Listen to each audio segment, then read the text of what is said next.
കാറ്റത്ത് കിളിക്കൂടിൻ്റെ ഇന്നത്തെ എപ്പിസോഡിലേക്ക് എല്ലാവർക്കും സ്വാഗതം.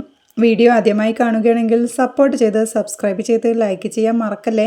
വീട്ടിലെത്തിയ നിധി സുഭാഷ് ഏട്ടന്റെ കൂടെ അടുക്കളയിൽ ജോലി ചെയ്തുകൊണ്ടിരിക്കുമ്പോഴാണ് നികേഷ് അങ്ങോട്ട് വന്ന് നിധി ചിരവിയ തേങ്ങയെടുത്ത് കഴിക്കുമ്പോഴേക്കും സുഭാഷ് ഏട്ടൻ പറയുന്നുണ്ട്, എനിക്ക് ഓർമ്മയൊക്കെ ഉണ്ടായിരുന്നു. എന്റെ സുഭാഷ് ഏട്ടാ, ചുമ്മാ നുണ പറയണ്ട, ഓണത്തിന്റെ കാര്യം നമ്മൾ എല്ലാവരും മറന്നുപോയി എന്ന് നികേഷും. മറന്ന പിന്നെ കൂടെ ജോലി ചെയ്യുന്ന ആൾക്കാർക്ക് എനിക്ക് ബോണസ് കൊടുക്കാൻ പറ്റുമോ എന്ന് സുഭാഷ് ഏട്ടൻ ചോദിക്കേ. ഓ അത് ശരി, അപ്പോ കൂടെ ജോലി ചെയ്യുന്നവർക്കൊക്കെ ഓണമുണ്ട്, വീട്ടുകാർക്കേ ഇല്ലാത്തുള്ളൂ അല്ലേ സുഭാഷ് ഏട്ടാ എന്ന് നികേഷ് ചോദിക്കുക. ഇല്ലെന്ന് ആര് പറഞ്ഞു, പക്ഷേ ഓണം ആഘോഷിക്കാനുള്ള ഒരു മൂഡില്ലാതായി പോയില്ലേ എന്ന് സുഭാഷ് ഏട്ടനും. അങ്ങനൊന്നും വിചാരിക്കില്ല സുഭാഷ് ഏട്ടാ, വീട്ടിൽ ഒരാൾ പോക്രിത്രം കാണിച്ചു എന്ന് വെച്ച് ബാക്കിയുള്ളവരുടെ സന്തോഷം എന്തിനാ ഇല്ലാന്ന് വെക്കുന്നത് എന്ന് നിധി ചോദിക്കേ. എന്നാലും എന്ന് ടെൻഷനോടെ സുഭാഷ് ഏട്ടനും. ഒരെന്നാലും ഇല്ല, ഞങ്ങൾ രണ്ടുപേരും ഹാപ്പി ഓണം എന്ന് തീരുമാനിച്ചുറപ്പിച്ചതാ, ഇനി അതിന്ന് പിന്മാറുന്ന പ്രശ്നമില്ല അല്ലേടാ നികേഷേ എന്ന് നിധി ചോദിക്കാൻ. നികേഷും എന്താ സംശയം, അല്ലെങ്കിൽ ഓണവും വിഷുവും ഒന്നും ആഘോഷിക്കാത്ത വീടാ ഇത്, ഇത്തവണയെങ്കിലും അത് വേണം എന്നവൻ പറയേ. എന്നാ പിന്നെ ആയിക്കോട്ടെ, ഞാൻ അതിന് തടസ്സം നിൽക്കുന്നില്ല, പോരെ എന്ന് സുഭാഷ് ഏട്ടൻ ചോദിക്കേ. മതി, അല്ല ഓണായിട്ട് എന്താ നമ്മുടെ പരിപാടി എന്ന് നികേഷ് ചോദിക്കുക. ധൃതി പിടിക്കാതടാ, അവന്മാരിങ്ങോട്ട് വരട്ടെ എന്നിട്ട് ആലോചിച്ചാ പോരെ എന്ന് സുഭാഷ് ഏട്ടൻ ചോദിക്കേ. മതി, അത് മതി, കുഴപ്പമില്ല. പിന്നെ ബോണസ് കൊടുത്തു പറഞ്ഞില്ലേ, എല്ലാവർക്കും കൊടുത്തു എന്ന് നികേഷ് ചോദിക്കേ. എന്ന് സുഭാഷ് ഏട്ടനും. എല്ലാവർക്കും കൊടുത്തോ എന്നർത്ഥം വെച്ചവൻ ചോദിക്കേ. അതെന്തോ അങ്ങനെ ഒരു ചോദ്യം എന്ന് സുഭാഷ് ഏട്ടനും. കാശായിട്ടാണോ അതോ മറ്റു വല്ലതുമാണോ എന്ന് നികേഷ് ചോദിക്കേ. മറ്റു വല്ലതോ എന്ന് സുഭാഷും. ആ മാല, വള, കമ്മൽ, പൊട്ട്, അങ്ങനെ അങ്ങനെ അങ്ങനെ. അല്ല, ദിവസവും ചപ്പാത്തി തരുന്നതിന് എന്ത് ബോണസാ കൊടുക്കുന്നതെന്നുള്ള കൗതുകം കൊണ്ട് ചോദിച്ചതാ എന്നവൻ പറയുന്നത് കേൾക്കെ സുഭാഷ് അവനെ അഴിക്കാനായി ചെല്ലുമ്പോഴേക്കും അവൻ ഇറങ്ങി ഓടുകയാ. നിധിയും ചിരിയോടെ പറയുന്നുണ്ട്, നികേഷ് പറഞ്ഞത് ശരിയാ, ഓണമാ, കൊള്ളാവുന്നൊരു സമ്മാനം ആ കുട്ടിക്ക് വാങ്ങിച്ചു കൊടുക്കണം, കേട്ടല്ലോ എന്ന് പറഞ്ഞ് അവൾ അടുക്കളയിൽ നിന്ന് ഇറങ്ങി പോവുകയാ. സുഭാഷും പുഞ്ചിരിയോടെ ചാന്ദിനി തനിക്ക് വള വാങ്ങി തരുമോ എന്ന് ചോദിച്ച കാര്യം ഓർത്തെടുക്കുകയാ. ഹരീഷ് വീട്ടിലേക്ക് ബൈക്കിൽ വരുമ്പോഴാണ് നീതുവിന്റെ കോൾ വരുന്നത്. ബൈക്ക് നിർത്തിയവൻ കോൾ എടുത്ത് നീതുവിന്റെ കോളാണെന്ന് കണ്ട് എടുക്കണോ എന്നൊരു നിമിഷം ആലോചനയോടെ നിന്ന് കോൾ എടുക്കുമ്പോഴേക്കും എന്താ പിണക്കത്തിലാണോ എന്ന് നീതു ചോദിക്കുക. പിണങ്ങിപ്പോയത് ഞാനല്ലോ നീയല്ലേ എന്ന് ഹരീഷ് ചോദിക്കേ. എന്നാ പിണക്കം മാറ്റാനാ ഞാനിപ്പോ വിളിച്ചത് എന്നവൾ പറയുന്നവൾക്ക്. എടി നീ കാര്യം പറ, ഞാൻ ഇവിടെ വഴി നിൽക്കുക എന്ന് ഹരീഷും. നീ തിരക്ക് കൂട്ടല്ലേ, ഞാൻ പറയട്ടെ. നീ ഇപ്പൊ ബൈക്കിലല്ലേ, ആ ബൈക്കിന് മുകളിൽ പെട്രോൾ ടാങ്കിന്റെ മുകളിൽ ഒരു ബാഗ് ഇല്ലേ, അതൊന്ന് തുറന്നേ എന്നവൾ പറയേ. എന്തിനാ എന്ന് ഹരീഷും. ഫോൺ കട്ട് ചെയ്യാതെ നീതു തുറക്കാനായി പറയുമ്പോഴേക്കും ഹരീഷ് അതിനകത്തുനിന്ന് ഒരു കവർ പുറത്തേക്ക് എടുക്കുക. എന്തെങ്കിലും കണ്ടോ എന്ന് അവൾ ചോദിക്കേ. ആ ഒരു കവർ എന്ന് ഹരീഷും. നീതു എടുത്തു നോക്കാനായി പറയുമ്പോഴേക്കും ഹരീഷ് അത് എടുത്തു നോക്കുമ്പോൾ കാണുന്നത് ഒരു സ്പ്രേ ബോട്ടിലാണ്. സ്പ്രേയോ, ഇതെന്താ സ്പ്രേ എന്ന് ഹരീഷ് ചോദിക്കേ. കാരണം അതിനുള്ളിൽ തന്നെ എഴുതി വെച്ചിട്ടുണ്ടെന്ന് നീതുവും. അവൻ വീണ്ടും ആ കവർ പരിശോധിക്കുമ്പോഴേക്കും അതിൽ നിന്നും ചെറിയൊരു കാർഡ് കിട്ടുകയാ. അതിൽ എഴുതിയിരിക്കുന്നതൊന്ന് വായിച്ചേ എന്ന് നീതു പറയേ. ഹരീഷ് അത് വായിക്കുക. ഹാപ്പി ഓണം, അത് മാത്രമേ ഉള്ളോ എന്ന് നീതു ചോദിക്കേ. അല്ല, സ്പ്രെഡ് ദ ഫ്രാ എന്ന് പറഞ്ഞവൻ തപ്പി കളിക്കുമ്പോഴേക്കും ഫ്രാഗ്രൻസ് എന്ന് നീതു പറയുന്നുണ്ട്. ആ ഫ്രാഗ്രൻസ്, അതെന്താ എന്നവൻ ചോദിക്കേ. സുഗന്ധം, spread the fragrance of love.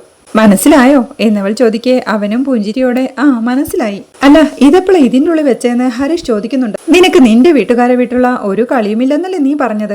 എനിക്ക് നിന്നെ വിട്ടുള്ള ഒരു കളിയുമില്ലെന്ന് കാണിക്കാനാ അത് നീ കാണാതെ അതിനകത്ത് വെച്ച് പോന്നത്. നേരിട്ട് തരാന്നാ വിചാരിച്ചത്, പക്ഷേ നിന്റെ ഡയലോഗ് കേട്ടപ്പോ എണീറ്റ് പോന്നതാ എന്നവൾ പറയുന്നവൾക്ക്. ഹരീഷും ജമ്മലോടെ അത് നീതു ഞാൻ പിന്നെ എന്നൊക്കെ പറയുമ്പോഴേക്കും ഇനി അതിന്റെ പേരിൽ എക്സ്പ്ലനേഷൻ വേണ്ട, നീ കാര്യം പറയുന്ന നീതു പറയുന്നതുകൾക്ക്. എന്ത് എന്ന് ഹരീഷും. ഹലോ, എന്റെ കയ്യിൽ നിന്ന് ഓണസമ്മാനം മാത്രം വാങ്ങിവെച്ചാ പോരാ, എനിക്ക് തിരിച്ചും തരണം എന്ന് നീതു പറയുന്നവൾക്ക്. അവനും ചിരിയോടെ ഓ അതാണോ എന്ന് ചോദിക്കുന്നുണ്ട്. എന്താ ഒരു ചിരി എന്നവൾ വീണ്ടും ചോദിക്കേ. ശരി തരാം, ഓണത്തിന് ഇനിയും ദിവസമുണ്ടല്ലോ, ഞാൻ വിളിക്കാം എന്ന് ഹരീഷ് പറഞ്ഞവൾക്ക്. ഓക്കെ ബൈ, ഞാൻ നിന്നെ രാത്രി വിളിക്കാം എന്ന് പറഞ്ഞ് നീതു വാക്കുകൾ കട്ട് ചെയ്യുക. ഹരീഷും സന്തോഷത്തോടെ ആ കാർഡും സ്പ്രേയും എടുത്തു നോക്കി. ഇത് കൊള്ളാലോ എന്ന് പറഞ്ഞ് അത് രണ്ടും കവറിലാക്കി ബാഗിലിട്ട് വണ്ടിയും എടുത്ത് പോവുകയാണ്. പിന്നീട് രാത്രിയാവുമ്പോൾ ടാക്സി ഓടിക്കുകയായിരുന്ന സുധീഷിന്റെ മൊബൈലിലേക്ക് നികേഷ് വിളിക്കുന്നുണ്ട്. സുധീഷ് കോൾ എടുത്ത് ഹലോ പറയുമ്പോഴേക്കും ഹലോ സുധീഷ് ഏട്ടൻ എവിടെയുണ്ടെന്ന് നികേഷ് ചോദിക്കുക. ഞാൻ എവിടെയായാലും നിങ്ങൾക്കെന്താ എന്ന് സുധീഷ് ദേഷ്യത്തോടെ ചോദിക്കുന്നവൾക്ക്. അതിനെന്തിനാ എന്നോട് ചൂടാവുന്നതെന്ന് നികേഷൻ ചോദിക്കുന്നുണ്ട്. നീ വിളിച്ച കാര്യം പറഞ്ഞേ എന്ന് സുധീഷും. അതെ, നാട്ടിലെല്ലാവരും ഓണം ആഘോഷിക്കുക, നമ്മൾ മാത്രം ഇങ്ങനെ ഇരുന്നാ മതിയോ എന്ന് നികേഷ് ചോദിക്കേ. നമുക്ക് ഓണമില്ലടാ, വിഷുവാണ്, പടക്കങ്ങൾ ഇങ്ങനെ നിന്ന് പൊട്ടുവല്ലേ എന്ന് സുധീഷ് പറയുക. അതിന് തിരി കൊളുത്തുന്നത് സുധീഷേട്ടനല്ലേ എന്ന് നികേഷും. എടാ നീയാണ് എല്ലാത്തിനും കാരണം എന്ന് സുധീഷേട്ടൻ പറയുന്നവൾക്ക്. ഞാനോ, ഞാൻ എന്താ ചെയ്തതെന്ന് നികേഷും. ഓ എടാ, ആ പെണ്ണ് എന്നെ നോക്കുന്നു നീ അല്ലേടാ എന്റെ അടുത്ത് വന്ന് പറഞ്ഞേ എന്ന് സുധീഷ് ചോദിക്കേ. അത് ശരി, വന്ന് പറഞ്ഞപ്പോഴേക്കും അങ്ങ് ഇറങ്ങി പോണമായിരുന്നോ എന്ന് നികേഷ് നികേഷൻ ചോദിക്കുന്നുണ്ട്. ഞാൻ നിധിക്ക് വേണ്ടിയിട്ടുള്ളൊരു സൈക്കോളജിക്കൽ ട്രീറ്റ്മെന്റിന് വേണ്ടി ചെയ്തതാ. ഇങ്ങനെയൊക്കെ വന്നുപെടുമെന്ന് ഞാൻ വിചാരിച്ചോ എന്ന് സുധീഷൻ ചോദിക്കുന്നുണ്ട്. പിന്നെ സൈക്കോളജിക്കൽ ട്രീറ്റ്മെന്റ് കിട്ടിയ അവസരം വിടാതെ സുധീഷേട്ടൻ ആ കൊച്ചിനെ പഞ്ചാരടിച്ചു തോളി തൂങ്ങുമെന്ന് വിചാരിച്ചില്ല. അതല്ലേ ശരി എന്ന് നികേഷൻ ചോദിക്കുക. എടാ നികേഷേ, നീ എന്നെ വെറുതെ പ്രാന്ത് പിടിപ്പിക്കാൻ നിക്കല്ല കേട്ടാ, അല്ലെങ്കിൽ തന്നെ എന്റെ തലയങ്ങ് പെരുത്തിരിക്കുക എന്ന് സുധീഷ് ടെൻഷനോടെ പറയുന്ന കേൾക്കെ. എന്നാ പിന്നെ തൽക്കാലം അതൊക്കെ അങ്ങ് മാറ്റിവെക്കുക. ഇവിടെ ഇപ്പോ എല്ലാവരും ഒരു ഫെസ്റ്റിവൽ മൂഡിലാണ് എന്ന് നികേഷ് പറയുന്ന കേൾക്കെ. എന്ന് വെച്ചാ എന്ന് സുധീഷും എന്ന് വെച്ചാലോന്നോ? എന്റെ സുധീഷേട്ടാ, എഴുതി വന്നിട്ടുള്ള ആദ്യ ഓണമാണ്, അത് ഗംഭീരമാക്കേണ്ടത് സുധീഷേട്ടന്റെ കടമയല്ലേ എന്ന് നികേഷ് ചോദിക്കേ. എടാ, അവൾ ഇനി അതിനൊന്നും നിൽക്കുമെന്ന് എനിക്ക് തോന്നുന്നില്ല എന്ന് ടെൻഷനോടെ സുധീഷും പറയുക. അതൊന്നും ചേട്ടൻ പേടിക്കണ്ട, ഞാൻ എല്ലാം പറഞ്ഞ് സെറ്റാക്കി വെച്ചിട്ടുണ്ട്. നാളെ രാവിലെ ഗംഭീര പൂക്കളമിട്ട് നമ്മൾ പകുതിക്ക് വെച്ച് ഓണം ആഘോഷിക്കാൻ തുടങ്ങുന്നു, പോരെ എന്ന് നികേഷ് ചോദിക്കേ. ശരിക്കും എന്ന് സുധീഷും. ആ, ഇപ്പൊ എന്തൊരു സംശയം, സുധീഷേട്ടൻ വരുമ്പോഴേ നാളെ പൂക്കളമിടാനുള്ള പൂ വാങ്ങി വന്നാ മതി എന്ന് നികേഷ് പറയേ. അതൊക്കെ ഞാൻ ഏറ്റു എന്ന് സുധീഷ്. പിന്നെ ഒരു കാര്യത്തിൽ എനിക്ക് പേടിയുള്ളൂ എന്ന് നികേഷ് പറയുന്നവൾക്ക്. അതെന്താടാ എന്ന് സുധീഷ്. നമ്മളിങ്ങനെ പൂക്കളമൊക്കെ ഇട്ട് ഓണം ആഘോഷിക്കുമ്പോഴേ ആ ഗായത്രി എങ്ങാനും കയറി വന്ന് അലമ്പാക്കുമെന്ന് എനിക്കൊരു പേടി എന്നവൻ പറയുന്നവൾക്ക് ടെൻഷനോടെ. നീ ഒന്ന് ഫോൺ വെച്ചിട്ട് പോയേ, വെറുതെ മനുഷ്യന് ടെൻഷൻ എടുപ്പിക്കാനായിട്ട് എന്ന് സുധീഷും പറയുന്നു. ഇത്തിരി ടെൻഷൻ നല്ലതാ സുധീഷേട്ടാ, എന്നാലേ നിങ്ങളൊക്കെ നന്നാവുള്ളൂ. പിന്നെ വരുമ്പോ പൂ മേടിക്കാൻ മറക്കണ്ട കേട്ടല്ലോ. ശരിയെന്ന് പറഞ്ഞ് നികേഷ് കോൾ കട്ട് ചെയ്യുകയാ. ഈശ്വര, അവൾ എങ്ങാനും ഇനി കയറി വരുമോ? ഏയ് വരുമൊന്നുമില്ല എന്ന് ടെൻഷനോടെ സ്വയം സമാധാനിപ്പിക്കുക സുധീഷ്. അവിടെ ടെൻഷനോടെ റൂമിലിരിക്കുന്ന ഗായത്രിയോടായി ഓണത്തിന് വീട്ടിലേക്ക് പോകത്തതിനെ കുറിച്ച് ചോദിക്കുക ഫ്രണ്ട്. ഓണത്തിന് പോലും വീട്ടിൽ ചെല്ലുന്നില്ലെന്ന് പറഞ്ഞാൽ അവരെന്ത് വിചാരിക്കും എന്നവൾ ചോദിക്കുക. നിങ്ങൾ പൊക്കോ എന്ന് ടെൻഷനോടെ ഗായത്രി പറയുന്നുണ്ട്. ഗായത്രി, ഇവിടെ ആരും കാണില്ല, നീ ഒറ്റയ്ക്ക് ഇരിക്കേണ്ടി വരും എന്നവളുടെ ഫ്രണ്ട് ഓർമ്മിപ്പിക്കേ. സാരമില്ലെന്ന് പറഞ്ഞില്ലേ എന്ന് ഗായത്രി. അങ്ങനെ പറയില്ലേ, നീ ഒന്ന് വീട്ടിൽ പോയി വരുന്നതോടെ എല്ലാം ശരിയാവും എന്നവളുടെ കൂട്ടുകാരി പറയേ. ഇനി ഒന്നും ശരിയാവാൻ പോകുന്നില്ല എന്നവളും ടെൻഷനോടെ പറയുന്നുണ്ട്. ഇതിനേക്കാൾ കൂടുതൽ കാലം ഒരുമിച്ച് പ്രേമിച്ച് നടന്നവര് ബ്രേക്കപ്പ് ആയിട്ടില്ലേ? നീ ഇങ്ങനെ സില്ലി ആയാലോ? ദേ, ബാക്കിയുള്ളവരൊക്കെ ഓണത്തിന് വീട്ടിൽ പോയി, നാളെ എനിക്കും പോയേ പറ്റൂ എന്ന് ഫ്രണ്ട് വീണ്ടും പറയേ. പൊക്കോളം, ഞാൻ പറഞ്ഞില്ലേ എന്ന് ഗായത്രിയും പറയുന്നുണ്ട്. നിന്നെ വീട്ടുകാരി കാത്തിരിക്കില്ലേ ഗായത്രി എന്നവൾ ചോദിക്കേ. അവരോട് ഞാൻ എന്തേലും പറഞ്ഞോളാമെന്ന് ഗായത്രിയും. എനിക്ക് നിന്നെ ഒറ്റയ്ക്കാക്കി പോവാൻ നല്ല പേടിയുണ്ട് എടി എന്നവൾ വീണ്ടും പറയുന്നവൾക്ക്. ഗായത്രിയും ദേഷ്യത്തോടെ ചാടി എഴുന്നേറ്റ്. ശേ, എനിക്കിത്തിരി സ്വസ്ഥത തരുമോ? ഒന്ന് പോയി തരാവോ? എനിക്ക് ഇത്തവണ ഓണമില്ല, പോരെ എന്ന് ചോദിച്ച് അവൾ അവിടുന്ന് പോവുകയാണ്. ബാത്റൂമിലേക്ക് കയറുന്ന അവൾ കണ്ണാടിയിൽ നോക്കി സങ്കടത്തോടെ പൊട്ടിക്കരയുകയാണ്. അവിടെ നിധിയും നികേഷും ഹാളിലിരുന്ന് മൊബൈലിൽ നോക്കിക്കൊണ്ടിരിക്കുമ്പോഴാണ് മാവേലി നാടുവാണിയിടും കാലം എന്ന പാട്ടും പാടിക്കൊണ്ട് അച്ഛൻ ഒരു കവറുമായി സൈക്കിളിൽ അങ്ങോട്ട് വരുന്നത്. ഉമ്മറത്തേക്ക് കയറുന്ന അച്ഛൻ ആ കവറുമായി തന്റെ കാട്ടിലേക്ക് ചെന്നിരുന്ന് കവർ അവിടെ വെച്ച് വീണ്ടും മാവേലി നാടുവാണിയിടും കാലം എന്ന പാട്ടും പാടിക്കൊണ്ട് അടുക്കളയിലേക്ക് ചെല്ലുകയാ. അവിടെ തോരൻ ഇളക്കിക്കൊണ്ടിരിക്കുകയായിരുന്ന സുഭാഷിനോടായി. എന്തുവാടാ ഇത്, തോരനാണോ എന്ന് മണത്തു നോക്കി അച്ഛൻ ചോദിക്കുന്നുണ്ട്. അതെ എന്നവൻ പറയേ. ക്യാബേജ് എന്നച്ഛൻ ചോദിക്കുന്നുണ്ട്. അതെ എന്ന് സുഭാഷ്. അച്ഛൻ വീണ്ടും പാട്ടും പാടി ഒരു പാത്രത്തിൽ വെള്ളമെടുത്ത് ഗ്ലാസുമായി അവിടുന്ന് പോവുകയാണ്. വെള്ളവുമായി അച്ഛൻ ഉമ്മറത്തേക്ക് പോകുമ്പോഴേക്കും ഹാളിൽ ഇരിക്കുന്ന നിധിയും അച്ഛനെ ശ്രദ്ധിക്കുന്നുണ്ട്. അച്ഛനും കട്ടിലേക്ക് ചെന്നിരുന്ന് തന്റെ അരയിൽ വെച്ച ബ്രാൻഡി കുപ്പിയെടുത്ത് പൊട്ടിച്ച് ഗ്ലാസ്സിലേക്ക് ഒഴിച്ച് കഴിക്കുമ്പോഴേക്കും നിധിയും ഞാനിപ്പോ വരാമെന്ന് നികേഷിനോടായി പറഞ്ഞ് ഉമ്മറത്തേക്ക് ചെല്ലുകയാണ്. അവൾ ഉമ്മറത്തേക്ക് ചെന്ന് കൈ കെട്ടി നിന്ന് അച്ഛൻ പാട്ടും പാടുന്നതും നോക്കി നിൽപ്പാ. അവളെ കാണുന്ന അച്ഛനും എന്തൊരു മനോഹരമായ സങ്കല്പമല്ലേ എന്ന് ചോദിക്കുന്നുണ്ട്. അത് ശരിയാ, പക്ഷേ ആ സങ്കല്പ നാട്ടിലെ ഇങ്ങനെ മദ്യപിക്കുന്നവരും ഉണ്ടാകില്ല എന്നവൾ പറയേ. അത് ശരിയാ, പക്ഷെ അങ്ങനെ നാടുഭരിച്ച ഒരാളെയാണല്ലോ ഇനി കൊല്ലത്തിൽ ഒരു പ്രാവശ്യം വന്നാ മതി എന്ന് പറഞ്ഞ് പാതാളത്തിലേക്ക് തള്ളിവിട്ടത്. അതോർക്കുമ്പോ സങ്കടം വരും. അപ്പോ വീണ്ടും കുടിക്കാൻ തോന്നും. എന്ത് ചെയ്യാനാ മോളെ എന്നച്ഛൻ പറയുന്നവൾക്ക്. ഓ, നാവിന് പിന്നെ ഒരു കുറവുമില്ലല്ലോ. അച്ഛന്റെ ഇതേ നാക്ക ആ സുധീഷിനും കിട്ടിയിരിക്കുന്നെ. എന്ത് സംഭവിച്ചാലോ ന്യായീകരിക്കാനുള്ള കഴിവ് എന്ന് നിധിയും പറയുന്നുണ്ട്. അച്ഛനും ചിരിയോടെ അത് ശരിയാവും, അവൻ എന്റെ മോനല്ലേ, പക്ഷേ ഒരു വ്യത്യാസമുണ്ട്, അവൻ അത് ഉപയോഗിക്കുന്നത് കള്ളത്തരം കാണിക്കാനാ. ഭാസ്കരൻ അങ്ങനെയല്ല. സഭ്യത വിട്ടുള്ള ഒരു കാര്യത്തിനും സത്യമല്ലാത്ത ഒരു കാര്യത്തിനും നേർവഴിക്കല്ലാത്ത ഒരു കാര്യത്തിനും മനസാക്ഷിക്ക് വിരുദ്ധമായിട്ടുള്ള ഒരു കാര്യത്തിനും ഭാസ്കരൻ ഈ നാവ് ഉപയോഗിച്ചിട്ടില്ല. ആമേ കറക്റ്റ് എന്നച്ഛൻ ചോദിക്കുന്നവൾക്ക് നിധിയും ഒരു പുഞ്ചിരിയോടെ നിൽപ്പ. നിന്റെ ചിരി കണ്ടാൽ അറിയാം ഞാൻ പറയുന്നതാ ശരിയെന്ന്. ദേ, പഴയൊരു നാടകമുണ്ട്, എന്റെ മകനാണ് ശരി. KPSCയുടെ ആദ്യത്തെ നാടകമാണ്. പക്ഷേ ഈ വീട്ടിലെ അവന്റെ അച്ഛനാ ശരി. എന്റെ മക്കളെ, പ്രത്യേകിച്ച് സുധീഷ്, അവൻ ഒട്ടും ശരിയല്ല. നീങ്ങുവാ, വാ മരുമകളെ എന്ന് പറഞ്ഞ് അച്ഛൻ അവളെ അരികിലേക്ക് വിളിക്കുമ്പോഴേക്കും നിധിയും അച്ഛന്റെ അരികിലേക്ക് ചെല്ലുന്നുണ്ട്. അച്ഛനും താൻ കൊണ്ടുവന്ന ആ കവറെടുത്ത് നിധിയുടെ നേരെ നീട്ടുമ്പോഴേക്കും ഇതെന്താ എന്ന് അവളും ചോദിക്കുന്നുണ്ട്. നാളെ കഴിഞ്ഞ ഓണമല്ലേ, ഓണത്തിന് ഈ വീട്ടില് വെറുതെ ഇരിക്കുമ്പോ നീ നിന്റെ വീട്ടിലെ കഴിഞ്ഞ ഓണക്കാലത്തെ കുറിച്ച് ഓർക്കും.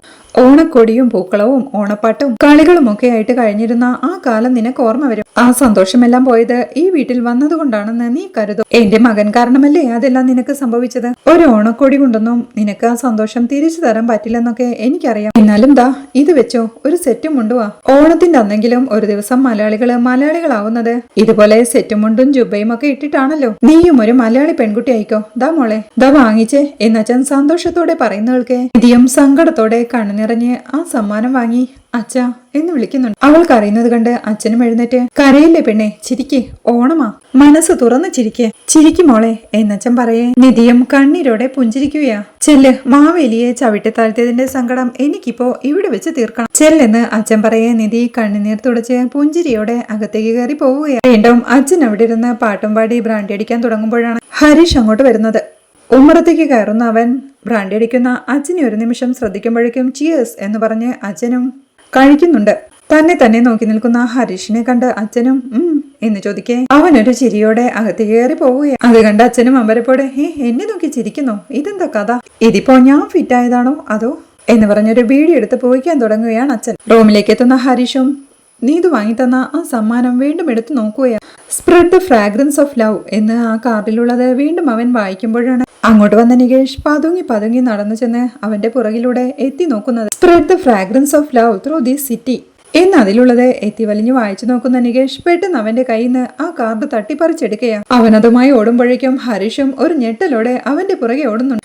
ഹാളിലെത്തിയ നികേഷ് അവനെ വട്ടം ചുറ്റിക്കുമ്പോഴേക്കും താടാ പ്ലീസ് എന്ന് ഹരീഷും വിളിച്ചു പറയുക. എന്താടാന്ന് ചോദിച്ച് സുഭാഷ് ഏട്ടനും അങ്ങോട്ട് വരുന്നുണ്ട്. നികേഷും ആ കാർഡ് പൊക്കി പിടിച്ച് ഹരീഷ് ഏട്ടന് ആദ്യമായി കിട്ടിയ ഓണ സമ്മാനമല്ലേ, എല്ലാവരും അറിയട്ടെ എന്നവൻ വിളിച്ചു പറയുമ്പോഴേക്കും സുധീഷും അങ്ങോട്ട് വരികയാണ്. നികേഷ് ആ കാർഡ് ഉയർത്തിപ്പിടിച്ച് കാണിച്ചു കൊടുക്കുമ്പോഴേക്കും ഓണ സമ്മാനമോ എന്ന് സുഭാഷ് ഏട്ടനും ചോദിക്കുന്നുണ്ട്. അപ്പോഴേക്കും നിധിയും അങ്ങോട്ട് എത്തുകയാ.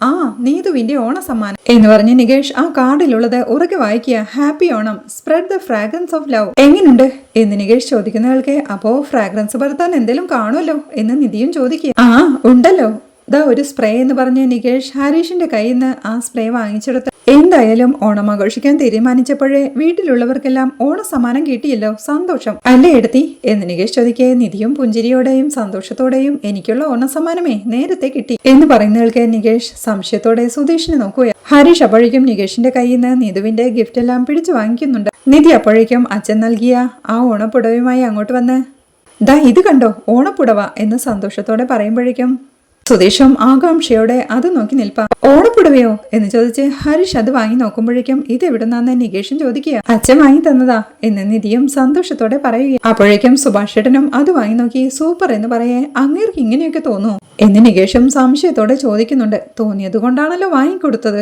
എന്തായാലും നന്നായി, ഞങ്ങൾക്കാർക്കും തോന്നാത്തത് അച്ഛന് തോന്നിയല്ലോ എന്ന് പറഞ്ഞ് സുഭാഷ് അത് അവൾക്ക് തിരിച്ചു കൊടുക്കുകയാ. നിധിയും സന്തോഷത്തോടെ പറയുന്നുണ്ട് എനിക്ക് ഏറ്റവും സന്തോഷം തോന്നിയതും അതാ സുഭാഷ് ഏട്ടാ, എല്ലാ കൊല്ലവും എന്റെ അച്ഛനാ എനിക്ക് ഓണപ്പുടവ വാങ്ങി തരുന്നത്.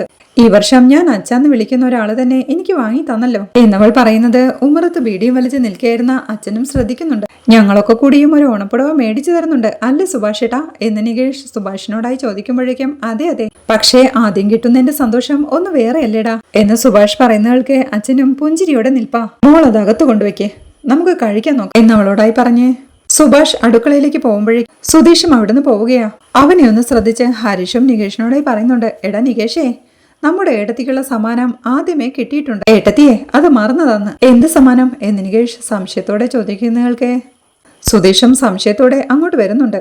സുധീഷ് ഏട്ടൻ കൊടുത്തതിലും വലിയ സമ്മാനം ഇനി കിട്ടാനുണ്ടോ? ഒരു കാലത്തും മറക്കാൻ പറ്റാത്ത ഓണസമ്മാനമല്ലേ അത് എന്ന് അർത്ഥം വെച്ച് ഹരീഷ് ചിരിയോടെ പറയുന്നയാൾക്ക് ഡാ ഹരീഷേ, നിനക്ക് നിന്റെ മറ്റവളൊരു സ്പ്രേ വാങ്ങി തന്നു വിചാരിച്ചിട്ടേ കൂടുതൽ നെഗളിക്കാൻ നിൽക്കല്ലേ എന്ന് സുധീഷ് ദേഷ്യത്തോടെ പറയുന്നയാൾക്ക് എന്ത് ഗായത്രി ഒന്നും തന്നില്ലേ എന്ന് ഹരീഷും കളിയാക്കുന്നുണ്ട്. സുധീഷും ദേഷ്യത്തോടെ ദേ ചെക്ക എന്നെ വെറുതെ ദേഷ്യം പിടിപ്പിക്കല്ലേ കേട്ടോ എന്ന് പറയുന്നതുകൾക്ക് ഒന്ന് മിണ്ടാതിരിക്കാമോ? അല്ല സുധീഷ് ഏട്ടൻ പൂക്കളം ഇടാനുള്ള പൂ മേടിച്ചോ എന്ന് നികേഷ് ചോദിക്കുന്നു. അത് ഞാൻ 1-2 കടകളിൽ കയറിയായിരുന്നു, പക്ഷേ കിട്ടിയില്ലെന്ന് സുധീഷ്. അത് കേട്ട് ഹരീഷും ചിരിയോടെ മനസ്സ് മുഴുവൻ ഗായത്രിയല്ലേ, അതുകൊണ്ട് മറന്നുപോയതായിരിക്കും എന്ന് പരിഹസിക്കുന്നുണ്ട്. സുധീഷും ദേഷ്യത്തോടെ അവന്റെ അരികിലേക്ക് ചെന്ന് നീ കുറെ നേരമായല്ലോ കിടന്ന് ഇളക്കാൻ തുടങ്ങിയിട്ട്, എന്താ നിന്റെ പ്രശ്നം എന്താ എന്നവൻ ചോദിക്കേ. പറയുമ്പോ പൊള്ളിയിട്ട് കാര്യമൊന്നുമില്ല, അത് ചെയ്യുമ്പോ ഓർക്കണായിരുന്നു എന്ന് ഹരീഷും പറയുന്നുണ്ട്. അതെന്റെ കഴിവ്, അതിനിപ്പോ നിനക്കെന്താ വേണ്ടേ എന്ന് സുധീഷും ദേഷ്യത്തോടെ ചോദിക്കേ. ആ കഴിവ് ഇങ്ങനെ ആയോണ്ടാ കടിച്ചതുമില്ല പിടിച്ചതുമില്ലാതായത് നിങ്ങളുടെ പേരും എഴുതിയിട്ട് ആ പെണ്ണെന്തെങ്കിലും കടുങ്കായി ചെയ്താലേ ഓണം അകത്ത് കിടന്നുണ്ണേണ്ടി വരും എന്ന് ഹരീഷ് പറയുന്നവൾക്ക് ദേഷ്യം സഹിക്കാനാവാതെ സുധീഷ് അവന്റെ കവിള താഞ്ഞടിക്കുക. വേച്ച് വീഴാൻ പോയ ഹരീഷും എഴുന്നേറ്റ് സുധീഷിന്റെ കവിളത്തും ആഞ്ഞടിക്കുന്നുണ്ട്. അവർ തമ്മിൽ അടിയാവുമ്പോഴേക്കും സുഭാഷേട്ടാ എന്ന് നിലവിളിക്കുക നികേഷ്. ഉമ്മറത്തിരിക്കായിരുന്ന അച്ഛനും എഴുന്നേറ്റ് ജനലിലൂടെ അത് നോക്കി നിൽക്കും. സുഭാഷ് അങ്ങോട്ട് വന്ന് അവരെ പിടിച്ചു മാറ്റാൻ ശ്രമിക്കുന്നുണ്ടെങ്കിലും അവരടി തുടരുകയാ. ബഹളം കേട്ട് നിധിയും അങ്ങോട്ട് ഓടി വന്ന് അയ്യോ എന്ത് ഈ കാണിക്കുന്നത്, നിർത്താനാ പറഞ്ഞേ എന്നൊക്കെ പറയുന്നുണ്ടെങ്കിലും അവരടി നിർത്താൻ ഭാവമില്ലാതെ അടി കൂടുകയാണ്. നിധിയും ദേഷ്യത്തോടെ അടുക്കളയിലേക്ക് ചെന്ന് ഒരു പ്ലേറ്റ് എടുത്തു കൊണ്ടുവന്ന് നിലത്തേക്ക് എറിഞ്ഞു പൊട്ടിക്കുമ്പോഴേക്കും അവരും അടി നിർത്തി നോക്കുകയാ. ഈ വീട്ടിലാണോ നിങ്ങൾ ഓണം ആഘോഷിക്കാൻ പോകുന്നത്? പൂക്കളമിട്ടും സദ്യയുണ്ടാക്കിയും സന്തോഷിക്കാൻ പോകുന്നത് ഈ വീട്ടിലാണോ? ഇവിടെ ഓണവും വേണ്ട, ഒരു മണ്ണാങ്കട്ടയും വേണ്ട എന്ന് പറഞ്ഞവൾ തന്റെ റൂമിലേക്ക് കയറി പോവുകയും അച്ഛനും ആകെ വിഷമത്തോടെ കട്ടിലേക്ക് ചെന്നിരുന്ന് ഒരു ഓണത്തല്ലിന്റെ കുറവുണ്ടായിരുന്നു, അത് തീർന്നു കിട്ടിയെന്ന് പറഞ്ഞ് വീണ്ടും ബ്രാൻഡി അടിക്കാനായി തുടങ്ങും. കഴിച്ചു കഴിഞ്ഞ് അദ്ദേഹം പറയുന്നുണ്ട്, അല്ലെങ്കിലും ഓണം ഒരു സങ്കല്പമോ ഭാസ്കര, എല്ലാരും ആമോദത്തോടെ വസിക്കുന്ന കാലത്തെക്കുറിച്ചുള്ള വെറും ഒരു സങ്കല്പം എന്ന് സ്വയം പറഞ്ഞ് വിഷമത്തോടെ അകത്തേക്ക് നോക്കിയിരിക്കുന്ന അച്ഛനെ കാണിക്കുന്നിടത്താണ് ഈ എപ്പിസോഡ് അവസാനിക്കുന്നത്. ഓണപ്പൂക്കളം ഇല്ലാമിട്ട് ഓണക്കോടിയുമെടുത്ത് കിളിക്കൂട്ടിൽ എല്ലാവരും ഓണം ആഘോഷിക്കുന്നത്. ഓണപ്പുടവയുമെടുത്ത് അങ്ങോട്ടെത്തുന്ന ചാന്ദിനിക്ക് സുഭാഷ് താൻ വാങ്ങിയ കുപ്പിവളകൾ സമ്മാനമായി നൽകുന്നതുമെല്ലാമാണ് നാളത്തെ എപ്പിസോഡിലെ വിശേഷങ്ങൾ. വീഡിയോ ഇഷ്ടമായാൽ സപ്പോർട്ട് ചെയ്ത് സബ്സ്ക്രൈബ് ചെയ്ത് ലൈക്ക് ചെയ്യാൻ മറക്കല്ലേ.